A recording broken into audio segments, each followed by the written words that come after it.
خدا سلامت رہے ہمارا یہ مدرسہ امام باقر۔ السلام علیکم ورحمۃ اللہ وبرکاتہ۔ الصلاۃ والسلام علیک یا رسول اللہ وعلی آلک واصحابک یا نبی اللہ صلی اللہ تعالی علیہ وسلم۔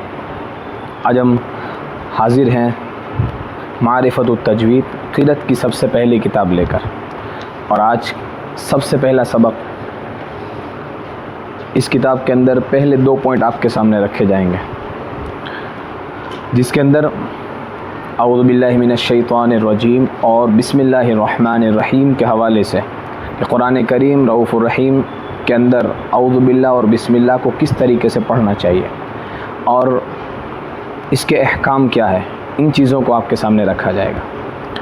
سب سے پہلا اس میں پوائنٹ ہے بسم اللہ الرحمن الرحیم نحمدہ ونصلی علی رسولہ الکریم۔ قرآن شریف شروع کرنے سے پہلے اعوذ باللہ من الشیطان الرجیم پڑھنا چاہیے۔ کسی سورت سے پڑھے یا درمیان سے شروع کریں۔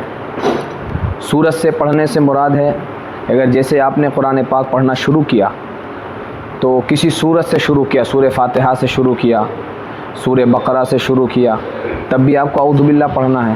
یہ درمیان سے شروع کریں، یعنی کہ آپ نے دوسرے پارے سے پڑھنا شروع کیا سیقول السفہاء سے، تو وہاں پر بھی آپ کو اعوذ باللہ کے ساتھ پڑھنا شروع کرنا ہے۔ اب ایسا کیوں کرنا ہے، اس کے حوالے سے حاشیے کے اندر پہلا پوائنٹ دیا ہے۔ پہلے تو سب سے پہلی بات تو اعوذ باللہ من الشیطان الرجیم پڑھ کے شروع کرنا ہے۔ کیوں؟ یہی الفاظ استعاذہ کے، یہ الفاظ اعوذ باللہ کو کہیں گے استعاذہ، کیا کہیں گے؟ استعاذہ۔ استعاذہ کے یہ الفاظ پسندیدہ ہیں۔ اس کے علاوہ اور بھی طریقے ہیں پڑھنے کے، کمی اور زیادتی کے ساتھ، اس کو بڑھا کر اس کو کم کر کے اور بھی طریقے ہیں جو آگے آئیں گے آپ کو۔ قرآن شریف میں حکم استعاذہ موجود ہے، یعنی کہ آپ کو اعوذ باللہ پڑھ کے قرآن کی تلاوت کو شروع کرنا ہے۔ یہ حکم قرآن کریم کے اندر موجود ہے، شیطان کی پناہ مانگ کر آپ تلاوت کو شروع کیجئے۔ فَإِذَا قَرَأْتَ الْقُرْآنَ فَاسْتَعِذْ بِاللَّهِ مِنَ الشَّيْطَانِ الرَّجِيمِ۔ اس آیت پاک کے اندر اعوذ باللہ پڑھنے کا حکم دیا ہے آپ کو۔ اعوذ باللہ، اللہ سے آپ کو پناہ مانگنی ہے شیطان کے حوالے سے۔ تو قرآن شریف کے اندر حکم استعاذہ موجود ہے، لیکن الفاظ استعاذہ موجود نہیں ہے کہ کس طریقے سے آپ کو اللہ کی بارگاہ میں پناہ مانگنی ہے۔ تو یہ جو طریقے ہیں، ان طریقوں میں سب سے بہتر طریقہ، سب سے پسندیدہ طریقہ جو ہے وہ یہ ہے اعوذ باللہ من الشیطان الرجیم، یہ بہتر طریقہ۔ اور پھر ہر سورت کے شروع میں پڑھنا چاہیے۔ کیوں؟ دوسرا پوائنٹ حاشیے کے اندر استعاذہ کا پڑھنا ہمارے نزدیک سنت مستحبہ ہے۔ اب ہر سورت، ہر قرأت شروع کرنے سے پہلے جب آپ پڑھنا شروع کریں تو اس سے پہلے آپ کو اعوذ باللہ پڑھنا ہے۔ کیوں؟ تیسرا پوائنٹ دیا گیا اس لیے کہ استعاذہ کا محل یعنی جگہ، تو استعاذہ کا محل، استعاذہ پڑھنے کی جگہ ہے وہ یہ ہے کہ ابتدائے قرأت، جیسے ہی آپ پڑھنا شروع کرو، قرآن کریم کو آپ نے شروع کرنا ہے، کھولنا ہے، پڑھنا ہے، تو جیسے ہی پڑھنا شروع کریں گے تو سب سے پہلے کیا پڑھیں گے؟ اعوذ باللہ، استعاذہ پڑھیں گے۔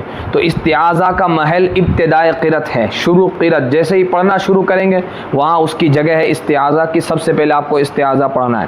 تو استعاذہ کا محل ابتدائے قرأت ہے، چاہے سورت شروع ہو رہی ہو یا درمیان سے آپ پڑھ رہے ہو، چاہے سورہ فاتحہ سے پڑھ رہے ہیں یا دوسرے پارے سے شروع کر رہے ہیں جہاں سورت موجود نہیں ہے شروع کے اندر، تو اس طریقے سے آپ جیسے ہی پڑھیں گے، چاہے سورت سے پڑھیں گے چاہے درمیان سے، دونوں طریقوں میں سب سے پہلے جیسے ہی پڑھنا شروع کریں گے آپ کیا پڑھیں گے؟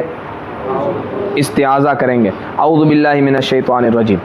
ہر سورت کے، ہر قرأت کے شروع میں جیسے آپ نے قرأت شروع کی آپ نے اعوذ باللہ پڑھنا ہے، استعاذہ پڑھنا ہے۔ دوسرا پوائنٹ، سورہ توبہ کے علاوہ ہر سورت کے شروع میں بسم اللہ الرحمن الرحیم ضرور پڑھنا چاہیے۔ اب سورہ توبہ کے علاوہ کیوں کہا؟ تو سب سے پہلے اس بات کو سنیں، نیچے حاشیے میں چوتھا پوائنٹ دیا ہے، اس لیے کہ بسملہ، بسم اللہ الرحمن الرحیم کو کہیں گے بسملہ۔